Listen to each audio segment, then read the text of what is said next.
the picture. Is this 3? No, we're starting with 5. That's right. 5 and then 3. Okay. So what I'll start with is drawing a picture, and then it won't,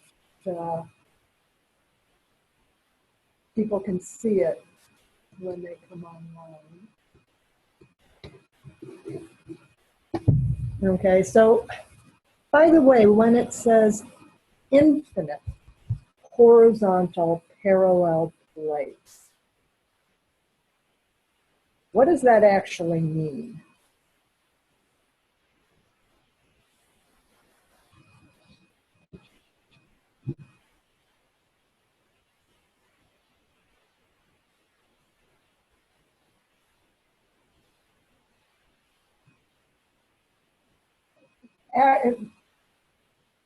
Actually, they could say an infinite type as well, but I guess what I'm asking for is why, and this might help you when we're trying to figure out the getting rid of some of these Navier-Stokes things. It basically means it goes forever in, oh great, they are cleaning here.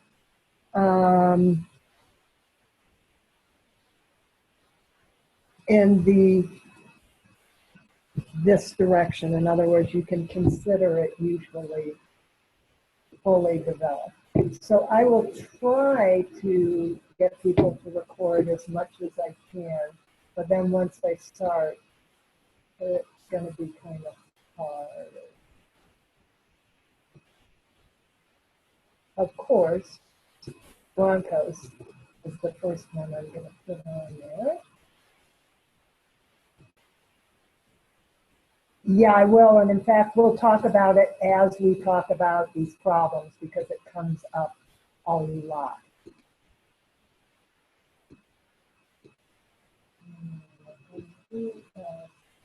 I'm trying to get everybody here. I think I missed somebody. Oops, it's 7 o'clock. Oh.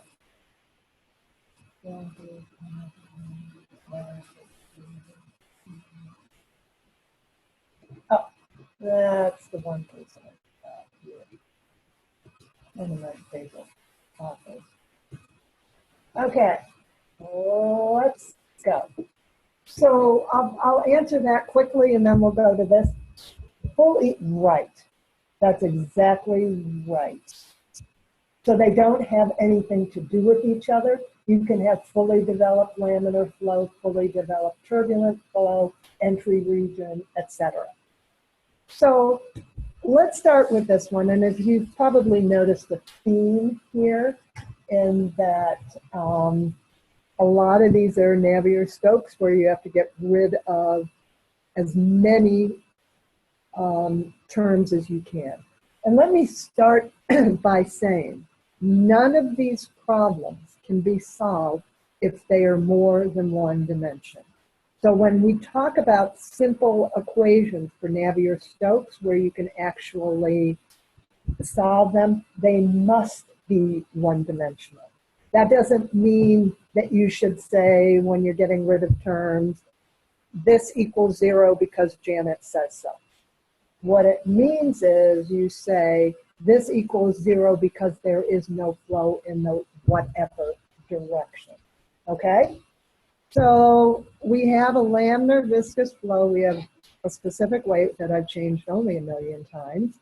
I hope you appreciate the units that I use for our viscosity. 2 infinite horizontal, 2.5 centimeters apart. So the upper plate here moves with a velocity. So one of the things you can do is just write it like that, and that will help you get a picture of it. Then you have a U-tube manometer. There always is one of those between 2 points. And it doesn't matter what 2 points we have. And it shows a differential reading, let me get to my notes here, of 0.254 centimeters. So what that means is in this, our delta H is equal to 0.254 centimeters. And so we have two specific weights. At what distance from the top plate, right here, does the maximum velocity in the gap between the two plates occur? And then this says that it's 15 centimeters. So before we even, no, we're going to do this first, and then we're going to continue with the question I was going to say. So let me start. I'm going to call this 1, 2, 3, 4, 5, 6, 7, 8, 9. Of those terms, what drops out and why? That's the first one I was going to write. So the first one's steady state. So that's actually right, but in fact, that's really good because of continuity. But if you say that it's incompressible, number two, you have to also say two other things. You can't say du dx equals 0 because it's incompressible. You have to say that there is no w and no v. So v equals 0, w equals 0. So g, right? 6, no g. So we get rid of that. So let's start crossing some things out. Here, here. 3 and 4, not necessarily not dependent on W and V. What that means is, and I think the next person said it, V equals 0 and W equals 0. So actually that's a good question. Is gravity only in the Y direction? It is, but sometimes you'll see, as you see one of the problems, when you have an incline, then you have to take into account that rho gx because there's a component in the x direction. So 7, u is constant in the x direction. Actually, for 7, what you can say again is that du dx equals 0. And that goes back to 2 with the continuity and incompressible. All right, so we managed to get rid of everything on the left-hand side. There's one more term. 7 and 9 go away, yep, because their first derivatives are 0 anyway. So, what do you think? Are we done?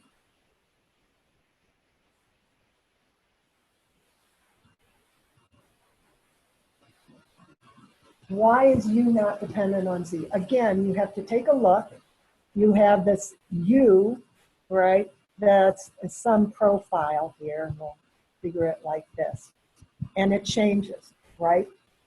What direction does it change in?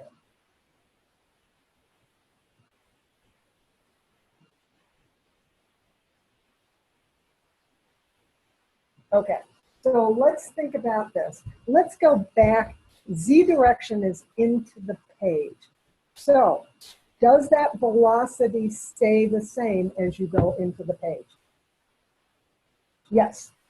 So that means that du dz is equal to 0.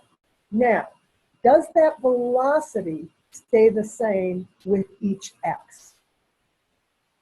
Yes, exactly. As you go along, right, the x direction, it might change going up, which it absolutely does. But for example, here, let's say, and there isn't, what's the velocity of the fluid at this point? 0. Right.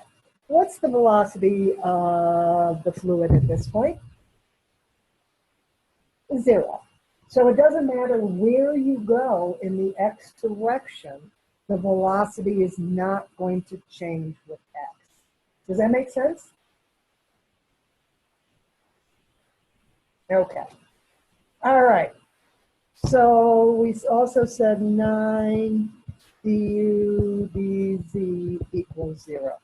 And so now we're left with what we usually are left with is 0 equals minus dp dx plus mu d squared u dy squared. What about pressure difference? Is there a pressure difference? Absolutely. What tells us that there is? Yeah, because of the manometer. Okay? So if we leave it like this, and if you notice, take a look at this again, and maybe this is what you were saying earlier, that it is the same as we did in class, that you have two parallel plates. But if you remember the clicker question, I said, what would happen if one of the plates moved? And what we said was it's the exact same equation that we have here, but the boundary conditions are different. Okay? So let's take a look now, and I have to go to my notes. Where did I go? So where do you want to begin? Actually, I'm going to tell you where we should begin, and then we can go from there. The first thing we should do is write it like this. Because what is it ultimately that we want to find? And yes, we will find dp, and we do find du, dy, and we will find y. Exactly. Oh no, you're a little bit ahead in that now you're getting to boundary conditions. All right? So we can start it one way or the other. We can either find the difference in pressure, or we can separate and integrate that. So why don't we start with this? So what does our first integration give us? The first thing we know is we should be left with du dy.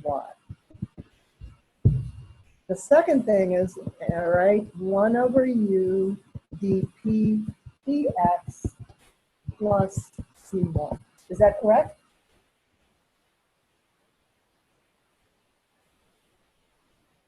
Thank you.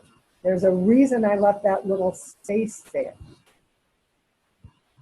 There needs to be a y there. Okay, so be really careful. You know, this is a constant 1 over mu dp dx. And so if you take your first integration, you have to multiply it by y.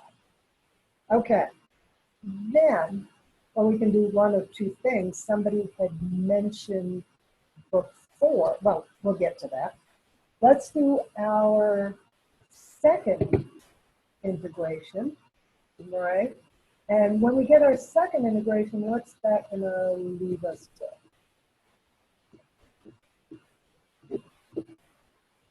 Not the whole thing, but what's going to be on our left-hand side? Right, which is what we're looking for. And if we're really good, we say u of y is equal to 1 over mu dp dx. I'm going to leave spaces plus c1 plus c2. So what gets filled in?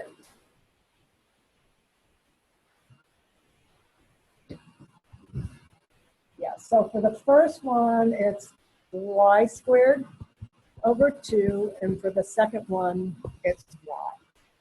Okay, so that is our first step, all right? And actually, we can divide it or sort of structure it as first we simplify the Navier-Stokes, then we do our integrations. What do you think the third step is?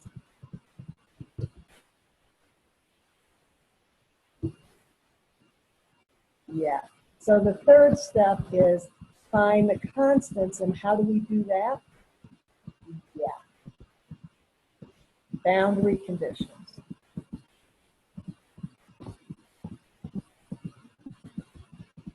So now be careful.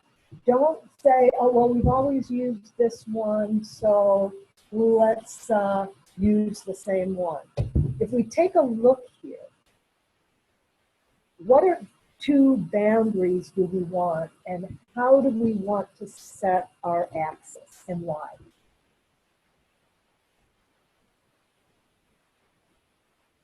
Yeah, so why do we want to say that y equals 0 at the bottom? You're absolutely right.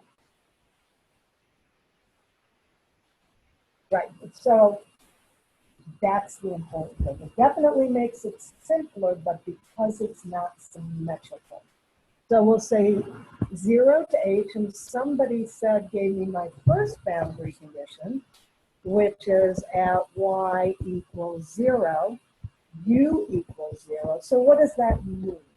So y equals 0, you could do it at the top or bottom, but if you do it at the top, then you're dealing with negative numbers. So you're better off doing it from the bottom, okay? All right, so when we set this boundary condition, what does that mean? That's true. In fact, both of them have no slip conditions, but what does that help us solve for? And what is C2? And what is C2 then? Exactly. Therefore, our C2 equals 0. All right. What's our second boundary condition? Okay. So so let me get to both of those.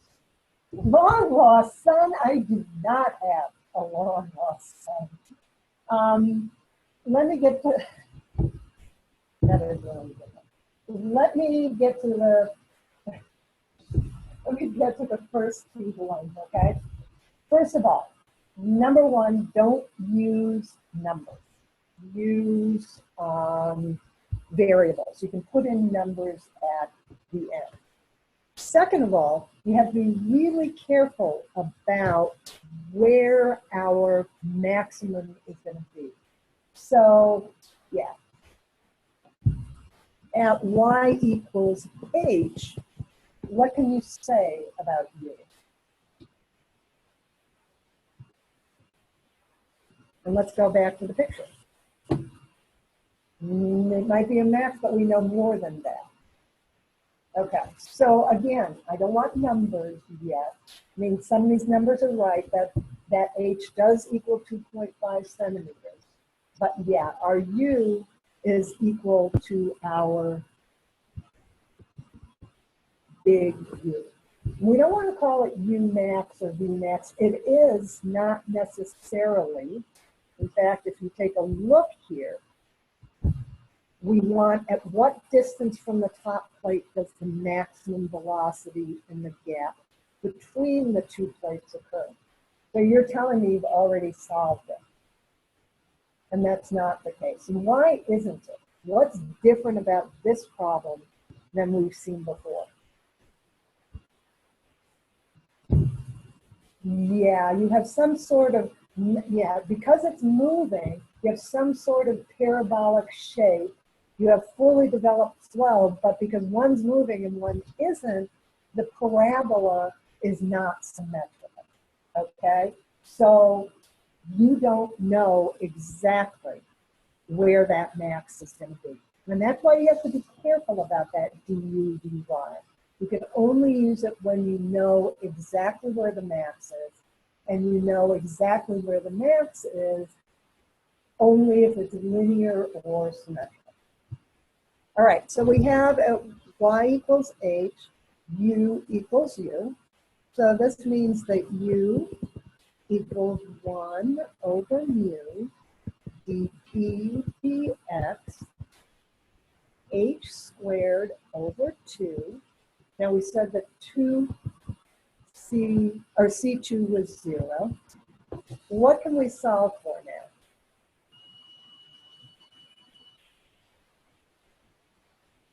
Yeah, and it is a mess, I have to say. I think I ended up with this, dp dx h squared over 2u, something like that. And there's a reason, by the way. What you want to do is try and put it in some kind of form that, and I'll show you with this, that simplifies it, because you know you're going to need to integrate it to find that Q. All right? So now that we have C1, now we put everything back into this U of y equals 1 over mu dp dx y squared over 2. So we always go back to our original equation plus 1 over h u minus dp dx h squared over 2 mu. Well, it looks kind of nasty, but one of the things that you want to do here is try and separate out. Hold on, we have a y set here. All right, and if you, oh,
how about now?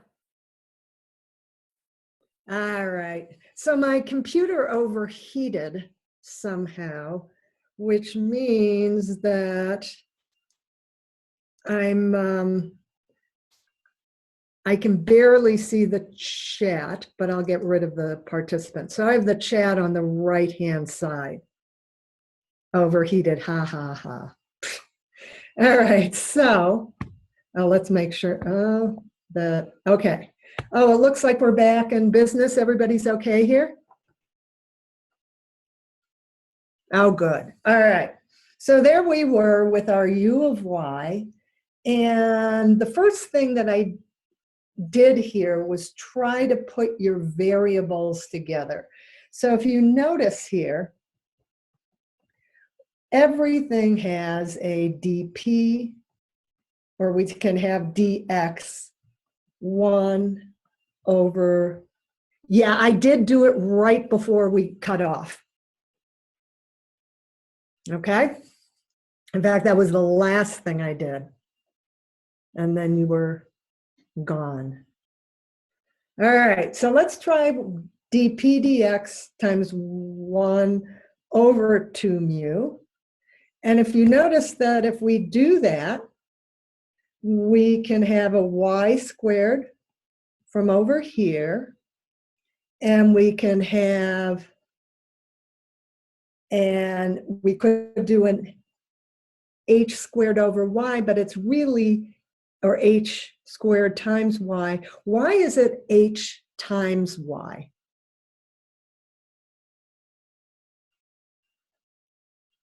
Yeah, because that h over here cancels.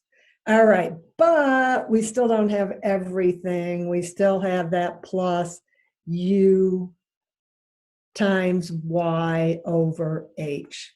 And so if you notice here, this is not a linear profile, and that's why you can see that it's not, that the maximum is not going to be at the top, the maximum is not going to be midway. All right, so we have all of that. Now we're going to figure out this. And so we're going to go back to our manometer. So our manometer, and let's see, I drew a nice picture somewhere. It basically looks like, now this is pretty much exactly what we did in class, where we had a fluid that came down here, and then we started it here, and here was our differential, etc. Okay, EW, okay. So what we have is we start with P1, which is going to be here, and then we go down. So what we do is we add that delta H, which is that differential, and then we come across, times the gamma of what that fluid is. And then we go up, so it's minus delta H times, I think it's the gauge fluid, and that's going to be equal to our P2. So here's our P1 minus P2, which is equal to 0.00254 meters. That's that 0.254 meters times our 35,000 minus our 28,000. Yes, they are different. Let's go back to the problem statement. So the fluid between the plates has 28 kilonewtons per meter cubed, and the manometer fluid is 35 kilonewtons per meter cubed, exactly like we did before. So that's going to give us our delta P. And so now if we take a look at our U, okay, what are we going to do with that dP dx and use our delta P?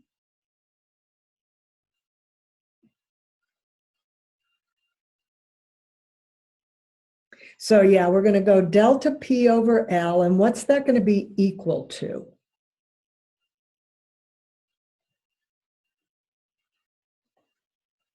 All right, minus dP dx, and yeah, it's around 119. So remember, this is minus dP dx, and the reason it is, let's go up here, is because this is a pressure drop, okay? All right, so now what we can do here is we can say U equals our delta P minus delta P over L. 1, how do we know it's a pressure drop?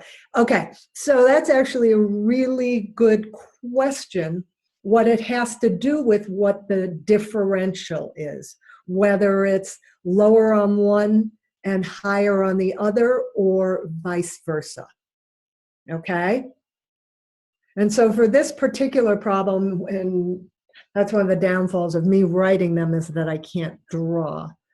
Okay, what is L? Let's go back to the problem statement. The length between the two pressure measurements is 15 centimeters. Make sense? Okay. All right, so we have our minus delta P over L. And by the way, there's always a pressure drop in that kind of situation. Okay, then we have 1 over 2 mu, which we know. And then y squared minus hy plus, I have no idea. Okay, so now this goes back to what we've talked about before in these kinds of problems, and it's one of the most difficult things to understand. So let's actually go back to the problem. What we're looking at here is a pressure drop, and that's why it's minus dP dx. If you did P2 minus P1, then it would just be dP dx. But what we're really interested in is that minus dP dx, or that pressure drop that occurs across that length. Yes. Now I say that, and I also promise we'd never have a V theta, and I was wrong. And if it isn't, you'll know. Because if you do P1 minus P2, what would you tell you it's not a pressure drop? Yeah, it would be negative. That's exactly right. And so then your minus dP dx would be a negative number. Yeah, flow in the opposite direction unless you have something else going on. All right, so here we are, and plus u. Now we're going to go to what people are really looking for. What is it that the problem asks for?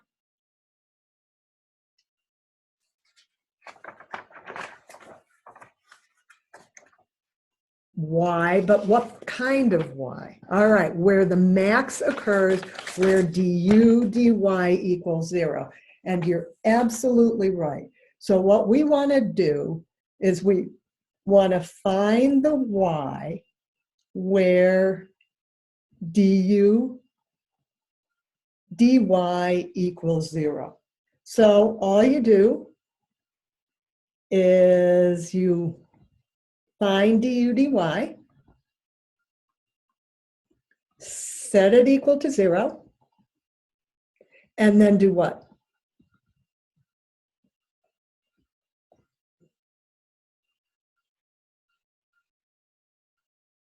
Well, there's a little bit more than plug. Then that's exactly it. Then you have to solve for y. Okay, so let me tell you some things that could and could not happen in this problem. And when you solve for that y, where is that y? Yes, that's exactly right. So when you solve from that y, it's from y equals 0, which is the bottom plate.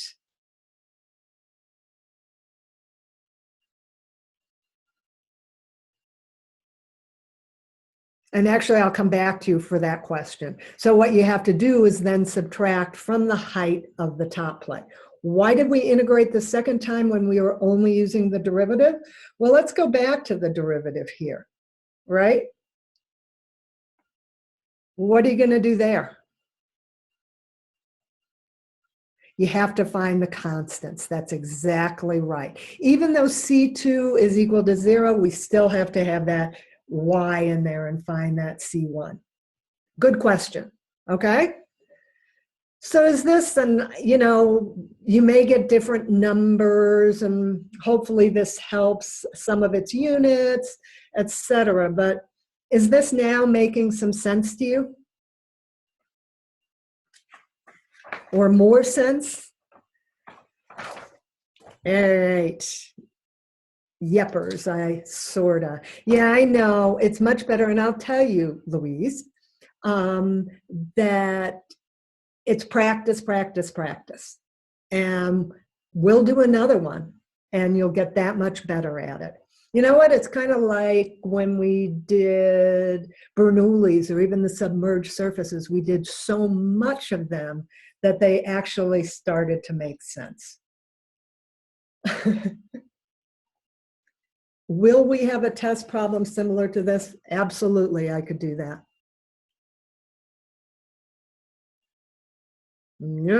Yeah, I think you mean similar. Don't give her any. Hey, I'm a free thinker, exactly. All I want is for you to show me that, I can tell you this next one that we're going to do, that Thank you for standing up for me. Are we done with this? Should I go to number 3? Okay, everybody's happy. This, yeah, this is a tough one. And the reason this one is a tough one is not necessarily because of the problem itself, but because of the math involved. All right, so we have a cylinder, has an angular velocity, and we want v theta, assuming the flow is axisymmetric, laminar, and is at rest at infinity. And then I said, hint warning, this requires you to be able to apply the chain rule. One thing that chain rule, yep, the chain rule. One thing I do want to mention, I know a couple of people were confused because the TA wasn't quite on top of things and talked about that you had to use a Bessel function. We will not use Bessel functions until heat transfer. Okay? So here we go. Let's start by making this an easier, if we can say so, simplification. All right. So I'm going to do the same thing. 1, 2, 3, 4, 5, 6, 7, 8. Whoa, that makes it pretty scary. Okay. Talk to me. Tell me what goes. Yeah, that's always the first one. V sub r is 0. Absolutely. We only deal with one-dimensional. And V sub z is 0. Absolutely. So that means that 2 is 0. 4 is 0. 5 is 0. Now with continuity, all right, again, you're absolutely right, but you want to say a little bit more than just continuity. What you want to say, let's say 3 equals 0. And you want to say because V sub r equals 0, V sub z equals 0, therefore dv theta d theta equals 0, continuity. Okay? Hey, you know what? A lot of it's like Bernoulli's, like those 4 points you got for, hopefully, for putting those 4 assumptions down. Get every point you can here. All right. How about 6?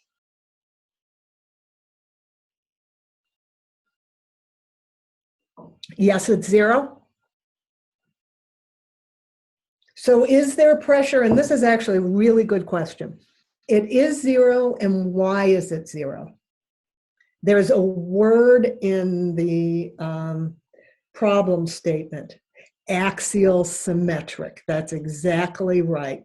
As soon as you see axisymmetric, that means that the pressure is equal on all sides and it cancels out.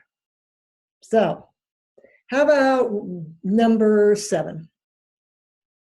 Yeah, that's a good one, isn't it? How about number 7? Yeah, yes, it's 0. Okay, so you have to be careful there with the gravity. Is it in the theta direction? Remember, this is what we're looking at. Okay, so 7 is 0 because there is no gravity in the theta direction.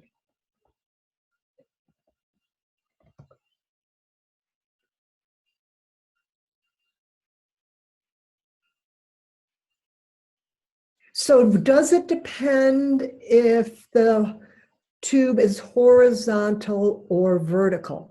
If it were vertical, which way would the gravity be? What direction? Yeah. So it's not in the theta direction. Exactly. Okay. All right. So this is 0. How about number 8? What does it mean to, okay. So laminar flow, yes, we're going to keep that. Laminar flow means it's got a Reynolds number less than, I think, like 2100. But what it really means, and it isn't vertical, what it really means is that we can use the Navier-Stokes equation. That's why we say it's laminar. We don't know whether it's vertical or horizontal, but it wouldn't make a difference in this case in terms of the gravity. Okay, so we've decided that we're going to keep 8. How about 9?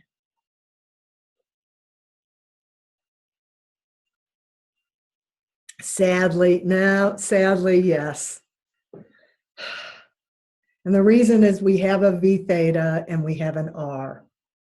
How about 10?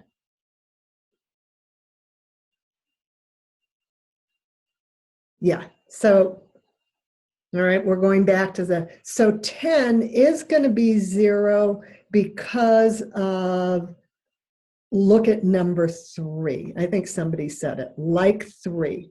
If dv theta d theta is 0, then d squared v theta d theta squared has to equal 0.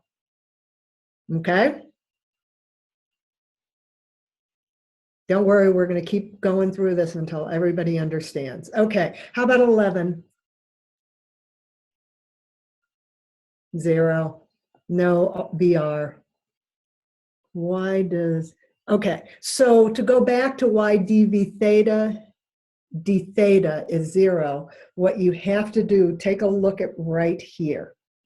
VR is 0, VZ is 0. Therefore, if you do continuity, you're going to find that dv theta d theta equals 0.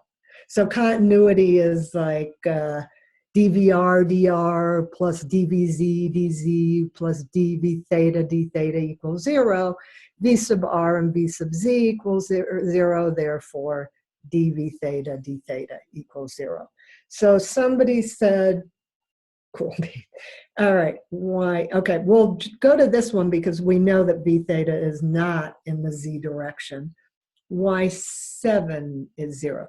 Because gravity does not work in the theta direction. It only works in the y direction or the downward direction.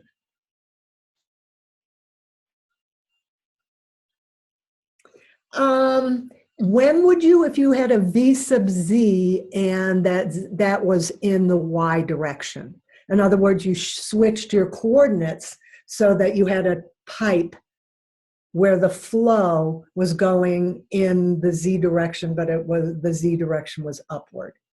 Is the downward? No, actually z is, in this particular case, when you have something like this, or whatever it is. So this is rotating, and Z is in this direction.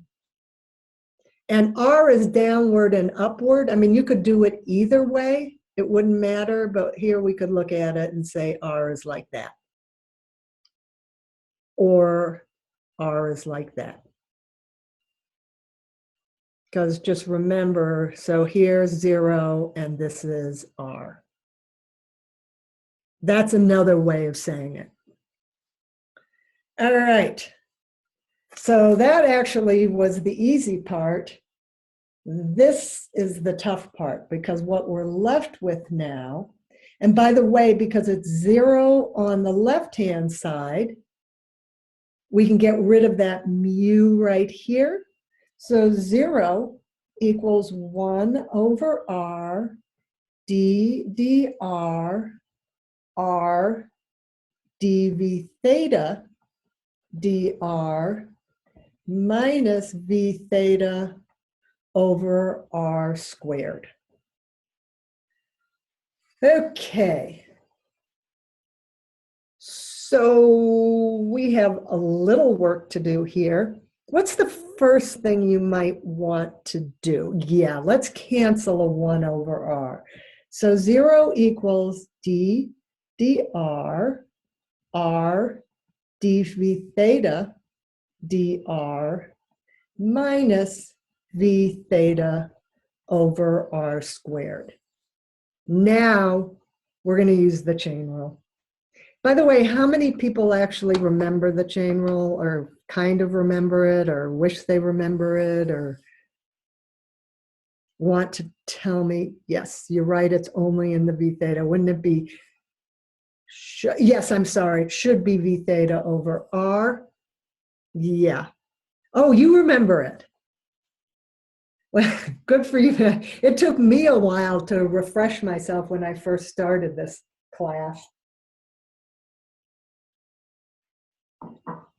But we're going to apply it to this term right here.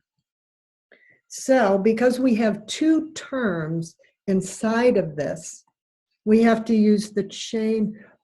Well, because when you have two terms that are with respect to r, you have to do one of them times the derivative of the other plus the other times the derivative of the first. Yeah, always, sadly. Okay, so I actually wrote this out as this term right here is equal to r, so that's that.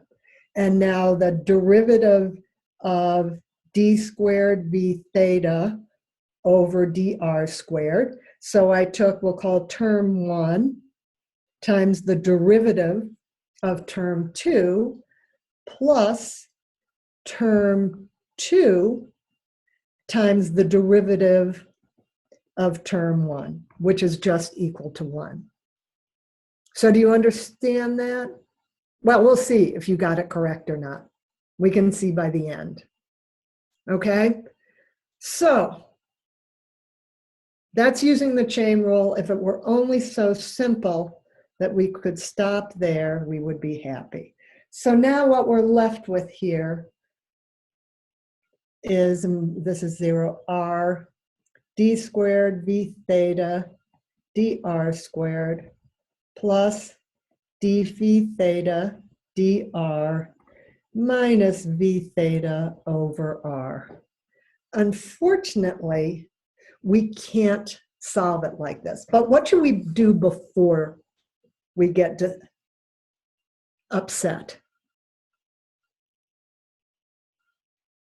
What would you do next? Yeah, divide by r and do some kind of differential. Yeah, that's exactly. You know what? You'll be okay.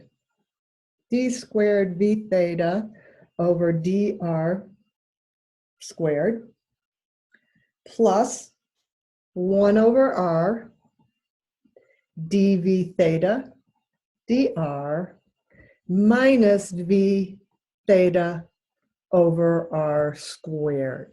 It's not, it actually, you'll see what happens with it. I mean, if we left it like this, yes, you could solve it, but we could actually solve it a lot easier. And the way we're going to do it is take a look at this term and I guess use what's known as the inverse chain rule to make it into one term. So how do we know that we can do it? What makes it look like we can do it? A couple of things. First of all, you have v theta and dv d theta. Second of all, you have 1 over r squared and 1 over r. So when you look at that, that's exactly it. You have that 1 over r and that 1 over r squared. And so what that means is we can change this into, like we did before, only the opposite. So here's our v theta over r equals 0. And so how did I get there? Remember, I'm going to call this 1 and I'm going to call this 2. That first term has a v theta dr. So we want to have a v theta over there. The second term, or 1 over r. dv theta dr. The second term has a v theta over r squared. So what that tells us is that we can use the inverse chain rule to put the two of those together. And by the way, if you want to check, you could go ahead and do it to make sure that it comes up. I'll show you. Thank you. So when we check this right here, what we find is that this is 1 over r dv theta dr plus, now remember we're differentiating, so it's v theta. Remember it's 1 over r, so it's going to be a negative since that's r to the minus 1, v theta over r squared. That's exactly right. Make sense? No.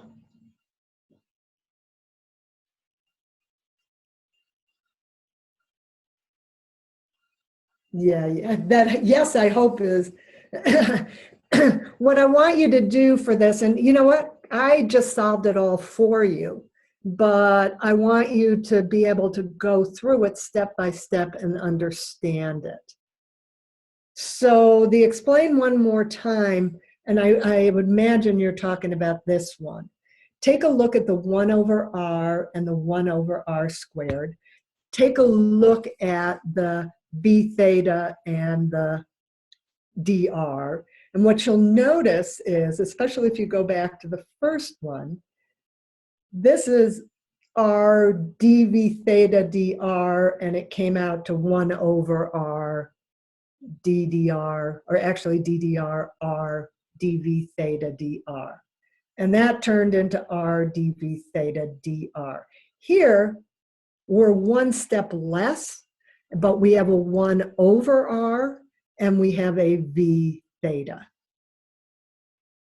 And that's about as far as I can go online, but if you want to come up and ask me, and then I'll know when this trick won't. No, no, no, no. I would never ask you to solve the differential equation. The most I would ask is some kind of chain rule. And honestly, it wouldn't be as complicated as this one. Okay, the only chain rule that I might ask you to do is the very first one. This second part right here, this is tough.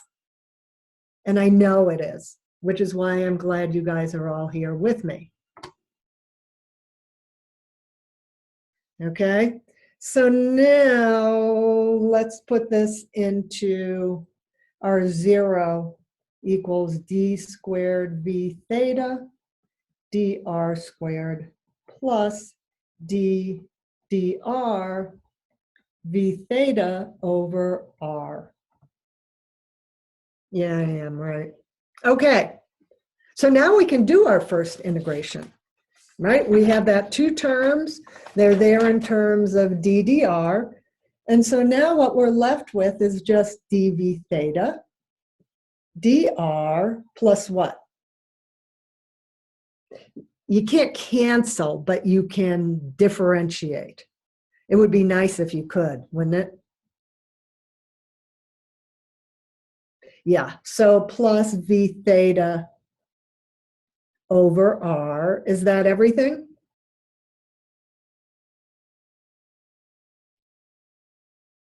Yeah, plus a constant.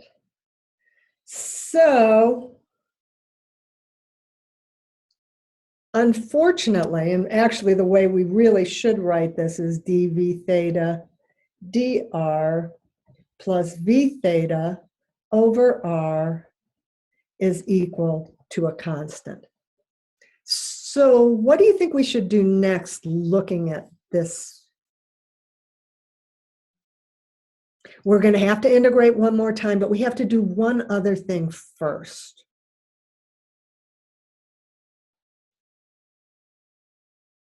No, not cry, not see. No, we have to keep going. We have to get it to v theta before we can find that. And we definitely have to separate v and r. But we have to do something with this to get our v theta by itself. What did we do with the, oh, we'll get to that omega, don't worry. All right, that's it. Close, close, multiply everything by r.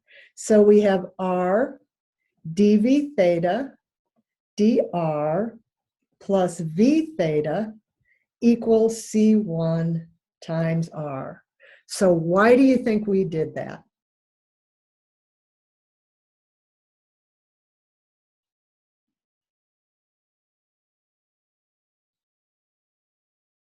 Yeah, and what kind of integral? So we could say, why aren't values in the negative since? Oh, actually, the C1 should have been over here anyway. What I should have done is do this. Like that. So that we can solve for v theta. So no, actually, this is even a little bit more complicated.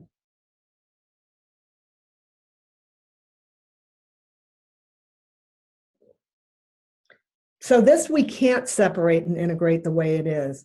Somehow, we have to combine the two. Yeah, sadly, the chain rule. And hopefully now, based on what we saw up here before, like 1 over r dv theta dr minus v theta over r squared, take a look at this one. And I will tell you it's going to be ddr. What do you think it's going to look like? Yeah. So this is going to be ddr of r v theta. Again, look at this r, look at this v theta. And this is going to be equal to, yes, that r stays in there, C1 over r. Now, do you think we can integrate this? Absolutely. So r v theta is equal to C1 r squared over 2 plus C2 over r. And what should we do right away to make it easier?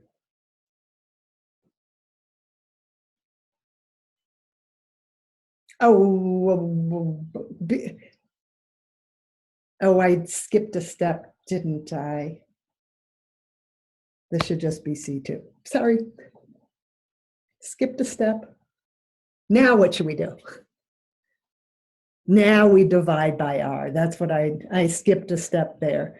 So this should be C1 r over 2 plus C2 over r.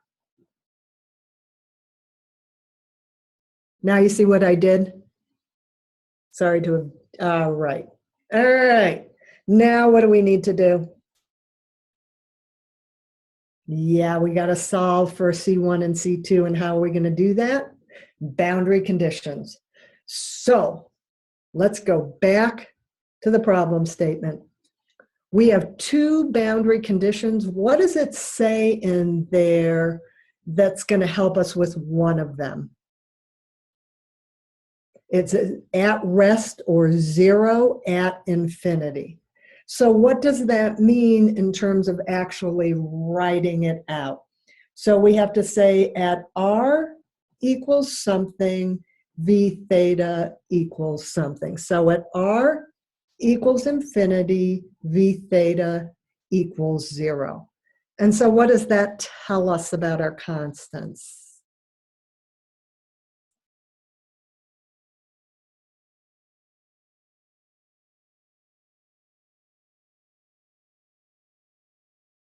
I mean, right. In order for it to work, C1 has to equal 0. Because what it's saying is, this is 0, but this is infinity. The only way to make that so is to make C1 equal 0 and get rid of it. And so now we have V theta is equal to C2 over R. What's our next boundary condition?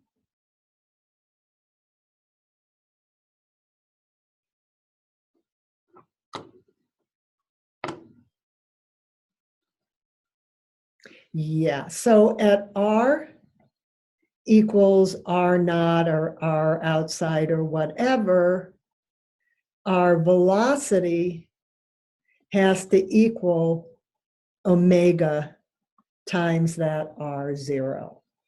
So omega r0 equals C2 over r0, or outside, I should really say that. Therefore, C2 is equal to r squared over omega. Oh, so that's just the definition of what angular velocity is. So if you have something like this and it's rotating like that, the velocity is just omega times that outside radius.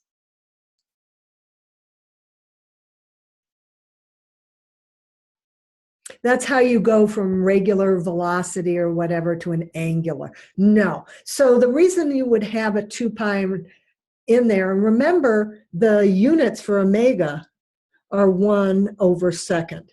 The only way that you would have a 2 pi is if you integrated it over the entire thing.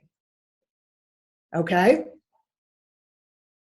So given all this, what is our v theta?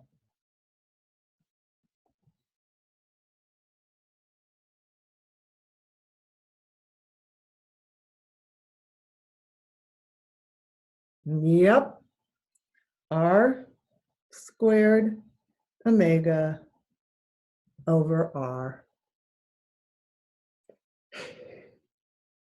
After all that work. And I'll tell you, I know some of you probably had exciting plans for tonight, but it was probably worth the time you spent here for this particular problem. I'm sure you had better things to do. And yeah, I know it's R0, and it's actually should be R outside. This is the outside radius. So let me take a look here and see if there's anything. Those are the two big ones. I tell you what, I will do one more problem for you. If, I don't know if people are, I should look and see if people are signing off. 4, okay. How about if I do 4? Yeah?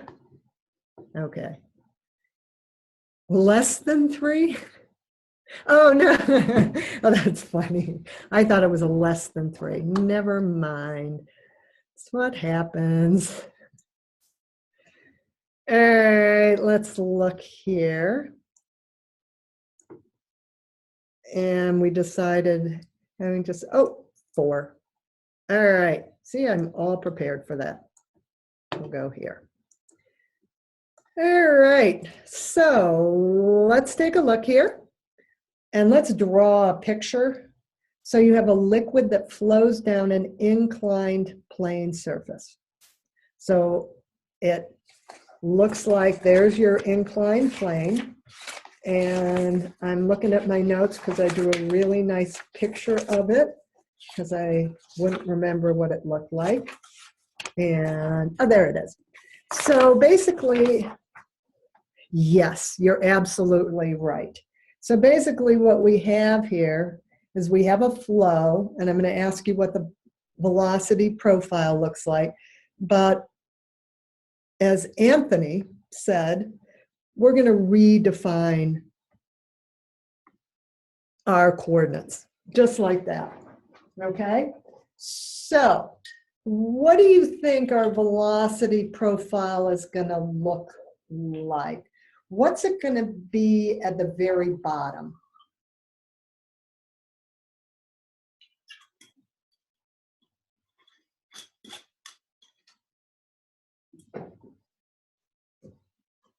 Exactly. So we're going to have a velocity profile at the very bottom, or a velocity equals 0, and we're going to have some velocity up here Oh, I didn't want to do that. So we're going to have some velocity there up at the top. And we don't know yet what it's going to look like, but it's not a constant velocity. We do know. And by the way, what do you think the maximum velocity is going to be? Where is it going to be? Yeah, at the top. And by the way, and this is going to help us with the Navier-Stokes, what drives this flow?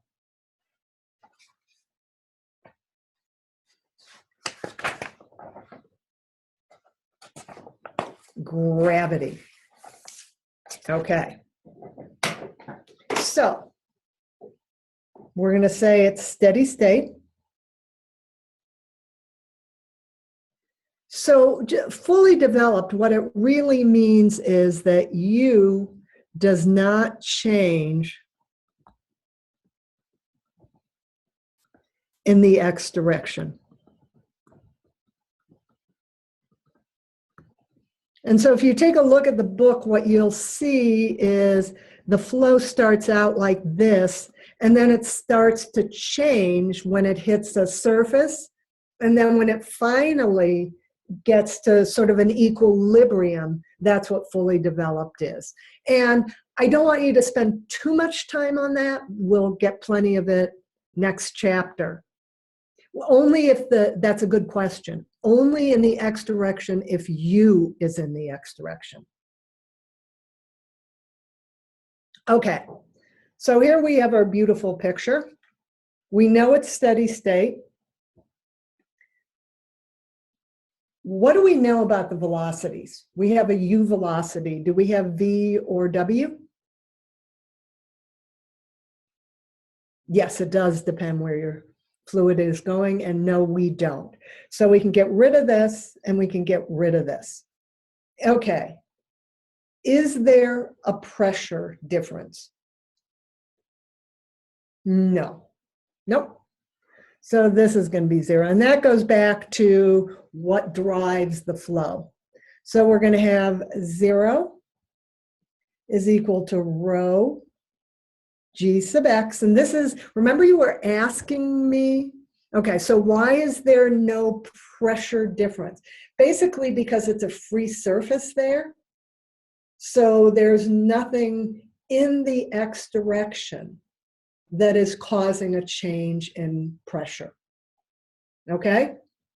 Free surface means that it's open to the atmosphere. Okay?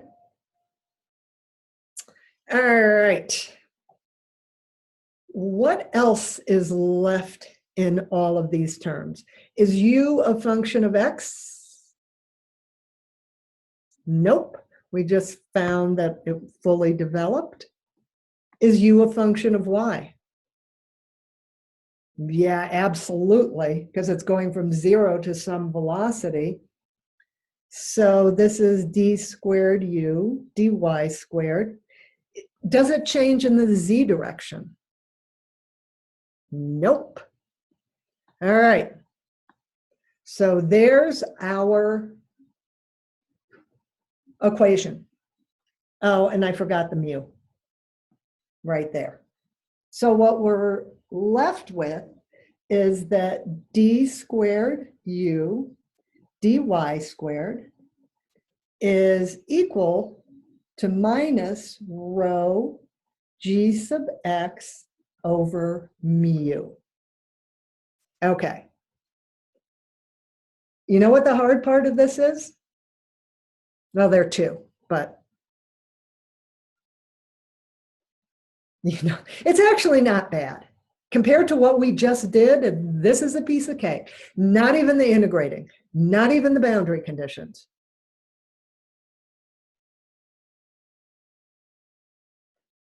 We don't need the angle, and yes, you're right.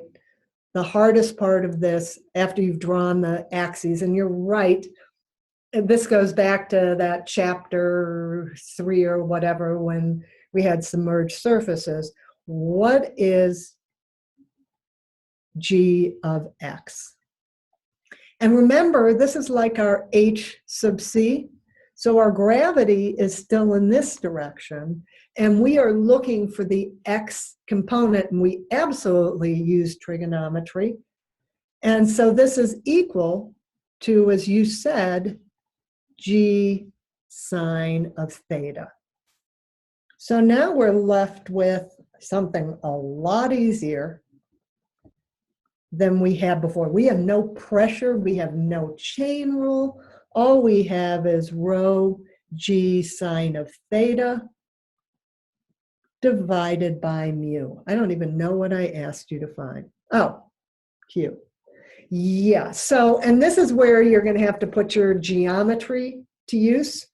So what it's actually equal to, all right, and I drew it, is going like this, and that's what your theta is. Okay, you have to be very, very careful with this. If you look at this, it looks like this is the hypotenuse. It cannot hypotenuse. It can, I don't think there's an E in there. It cannot be, because G has to be the hypotenuse because it's the highest number. In fact, so what you really are doing is here's your G of x, here's your right angle, and here's your theta. So you look at it like that. And so now we're looking for u, and at this point, hopefully, this is a straightforward integration.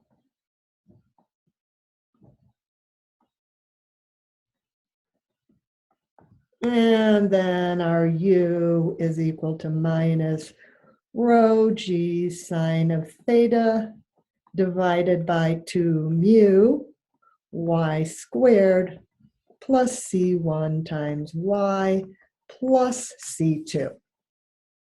No. And I mean, I didn't state it here, but I should probably say that in terms of this, this, and this. And really the thing is, what if I gave you numbers? Then you, like, what if I said the angle is 15 degrees or something like that?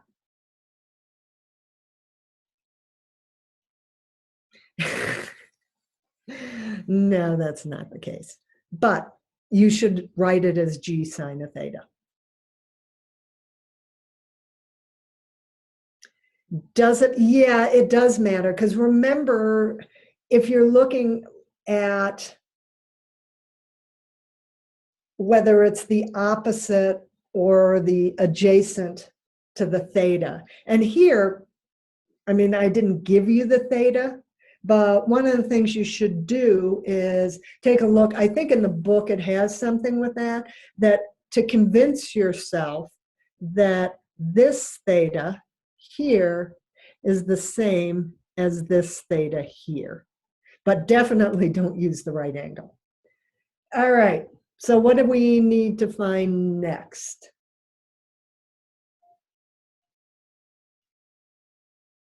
Beyond, before that. Yeah, we need to find the constants, which means that we have to use boundary condition. So somebody give me the easiest boundary condition. We'll go back to my lovely picture here. The bottom is 0. What means u equals 0 where? Yeah, at y equals 0. So what does that mean?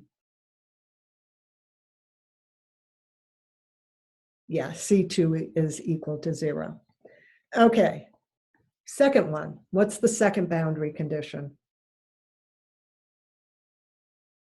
And we'll call this H, which will probably help you. At the surface, that's exactly that. So we don't know necessarily that it's a max, but we do know that at y equals h, du dy equals h, or du dy equals 0. And you could say it's a maximum, but the other thing you could say is that there's no shear stress because it's an open. There is not a solid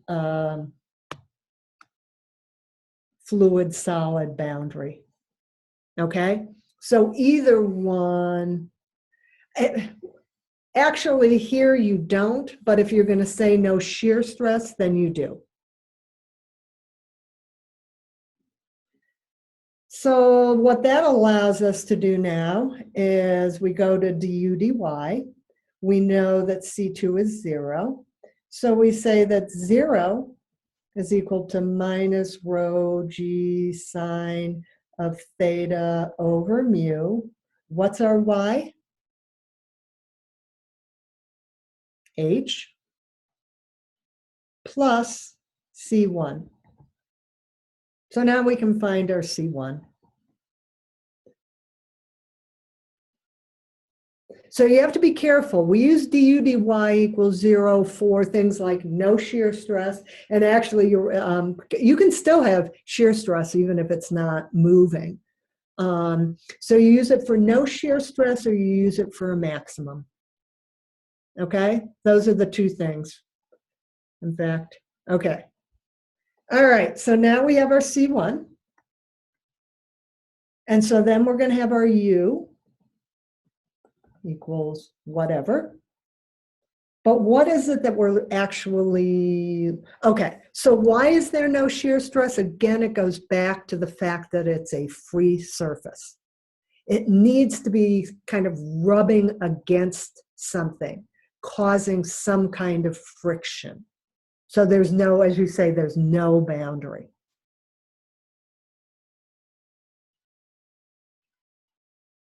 Does that make sense? So the liquid below, and that's actually a really good question. The liquid below, all right, you're starting at 0, and which is going to be the highest shear stress. But as you keep going up, the effect of that boundary, that solid, becomes less and less and less until you get to the very top. So let's see what the problem statement says. So it just says a liquid flows down an inclined plane surface. It doesn't say there's another surface. And again, don't try and think of things that it could be. If there were another surface, it would say another plate, a moving plate, a stationary plate, etc.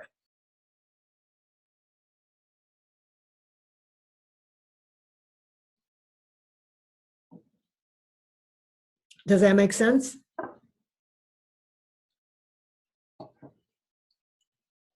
I think so. Yeah, it's going to take a while, but we have a while. It's caused by some sort of other surface. That's exactly right. If you think about what it is du dy.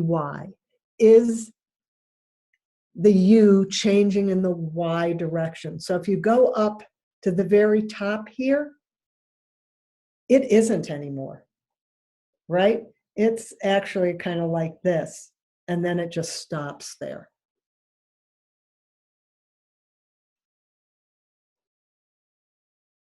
I'm trying to read what that says.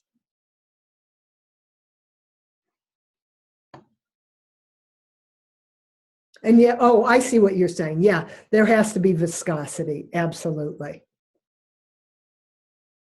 So that makes sense if we had that.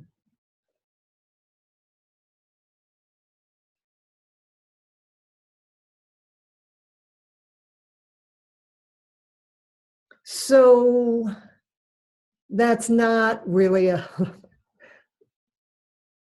had a surface at an incline that was moving. Let me think about that one, okay? because I don't want to give you some false information and you guys will think about it and then I'm never going to ask you again. Okay? All right, so we have our U of Y. What is it that we're actually looking for? So how do we find Q? So we integrate what from what to what? So we integrate from 0 to h, very good, because it's not symmetric. And U dA, which is, you all are doing great.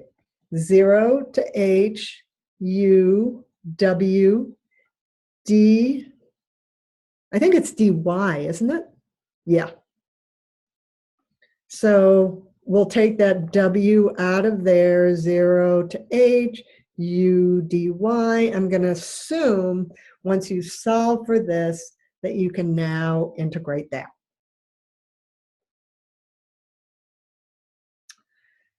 Boy,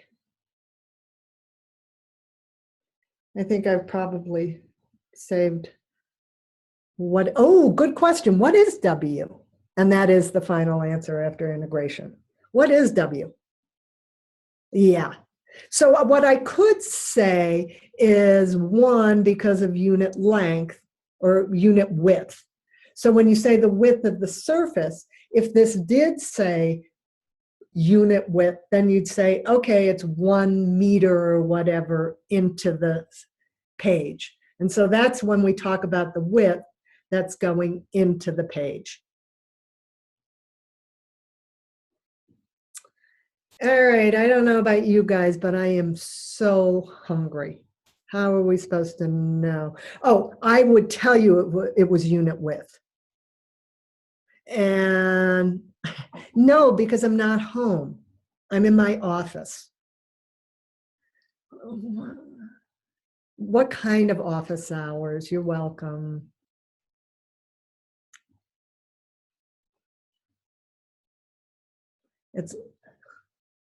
It's always a pleasure. She says weekly, and she stumbles out of her office to try and find some food. Mom, oh, please. What, are you rich? If you're rich, I'm very happy to claim you.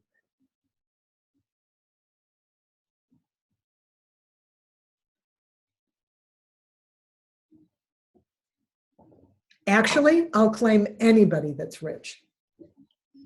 All right, guys. And I think we've gotten a lot of stuff done. I do, and you're welcome. I do enjoy these online office hours, and I will very rich. I'll see you guys tomorrow. That's not going to cut it.